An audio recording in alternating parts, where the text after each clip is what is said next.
Hi, welcome everyone. First of all, if you're a Nigerian or an African watching this video, this is the time to be proud of Africa. Nigeria has rejected Tesla's offer to invest millions of dollars to mine lithium in Nigeria. This happened at an exposition in Saudi Arabia.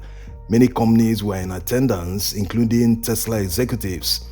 The Tesla guys made a move on the Nigerian team, expressing their interest and desire to mine lithium in Nigeria.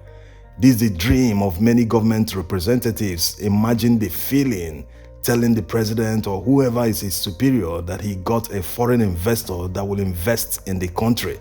Not just an ordinary company, but one with a market cap of almost $1 trillion. This is coming at a time that lithium is being sold for more than $78,000 per ton. Just 2 years ago, lithium was being sold for less than $10,000 per ton. That's a lot of money. So why did Adebite reject Tesla's offer to invest millions of dollars in Nigeria? We will see why in a moment. As you are aware, Nigeria is richly endowed with large deposits of high-quality lithium and tantalite, just like Zimbabwe.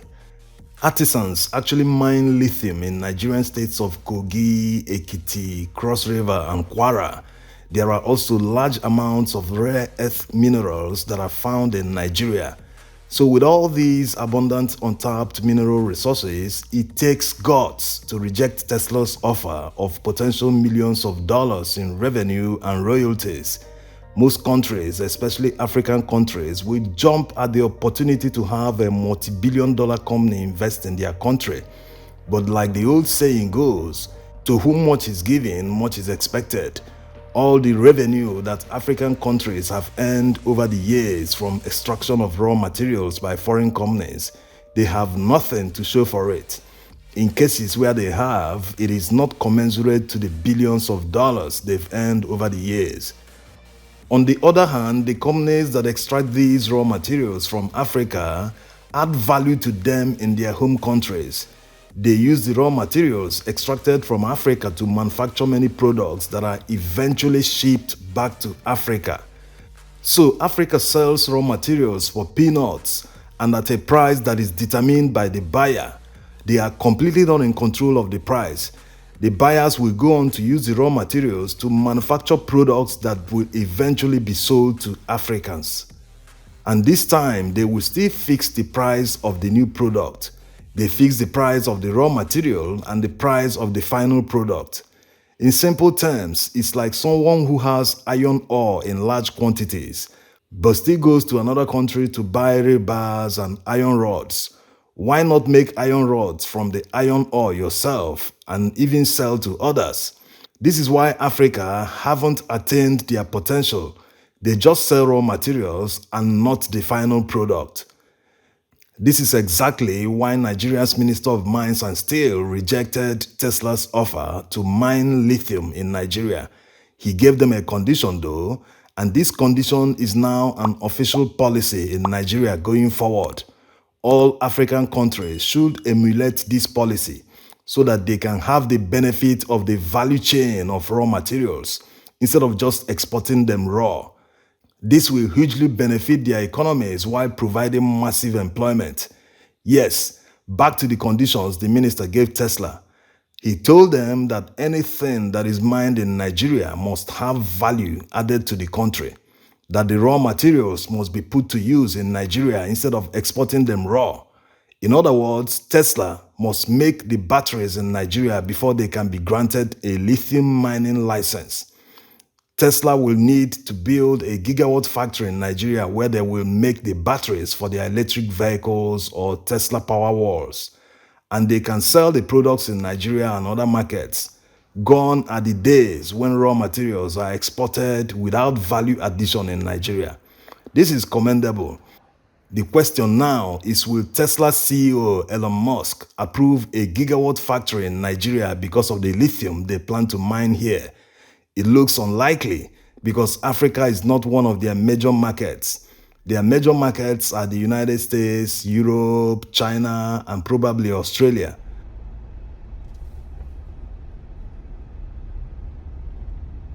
Will Tesla build their batteries in Nigeria when their major markets are outside Africa? Tesla builds most of their parts in-house, unlike other companies. That's why they decided to go into mining in the first place, in order to guarantee lithium supply to their gigawatt factory. Maybe they will need to build products for the African market, which will eventually be sold around the world. Everyone loves cheap and affordable products. There's a lot of sunshine in Africa, and if many people have to go green, they will need to harness solar power. They will also need batteries for backup. So there's a market here for Tesla. They can build smaller versions of the Tesla Powerwall 1 kilowatt hour or 2 kilowatt hour batteries for a start. These might become hugely popular, powering many homes, especially in places where there are power shortages. Many will buy the Tesla Powerwalls instead of running noisy petrol generators. Also, estate developers can integrate these backup systems in thousands of new homes they are building. The purchasing power of many in Africa is not the same as in Western countries. So if they develop products that are tailored to the market, they can actually make a headway into not just the Nigerian market, but the wider African market. And of course, they can also export them to other parts of the world where the products are needed. They can also develop electric cars for the African market, not the expensive models they sell in Western countries. There is already a Nigerian company building electric tricycles and cars. You can watch the video we made about it by clicking on the top right corner. And while you're at it, subscribe to our channel now if you haven't and enable notification. Also, make sure to join our channel membership to donate and support our channel. Thank you for your support. If Tesla decides to enter the African market, Nigeria is the place to be. They already know this themselves, although discussions have been held to produce batteries in Morocco. But it's not clear if Tesla will set up a factory without a guaranteed supply of lithium nearby. Anyway, it's not a decision the management will take alone. Like all public companies in the stock market, their shareholders will have a say in the decision. And if it ever works out, if Tesla decides to build a gigawatt factory in Nigeria, they will not just be discovering a new market, they will actually save a lot of costs in manufacturing because majority of their staff will be Nigerians, and considering the cheap labor that is available here, the workers won't be earning the same hourly wage as workers in the United States. So they will definitely save millions of dollars in wages, which will ultimately reflect on the price of the final product. Another important thing Tesla should consider is the fact that they won't have a competitor in Nigeria if they decide to make the move, unlike other countries where lithium is mined, where there are Chinese companies already established.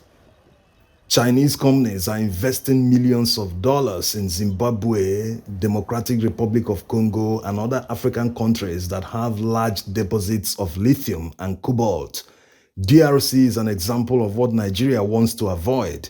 They currently supply about 70% of the cobalt used in making electric vehicles in the world. But in the value chain, they do not control up to 3%, which is very worrisome. The Chinese are making these investments in order to secure the supply of lithium because it is the main component that is used in making electric car batteries. Electric vehicles are getting popular and demand for it will continue to grow, and it might double in the next decade.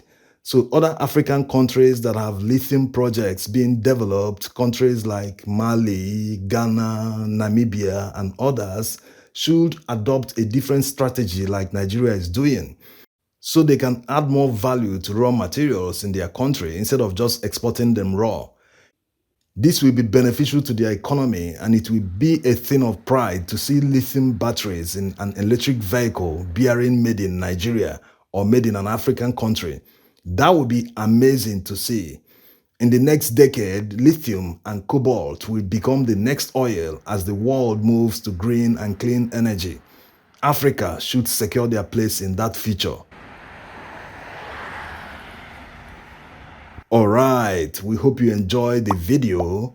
Make sure to subscribe to our channel and enable notification. Also, make sure to join our channel membership to donate and support our channel. Till next time, bye bye.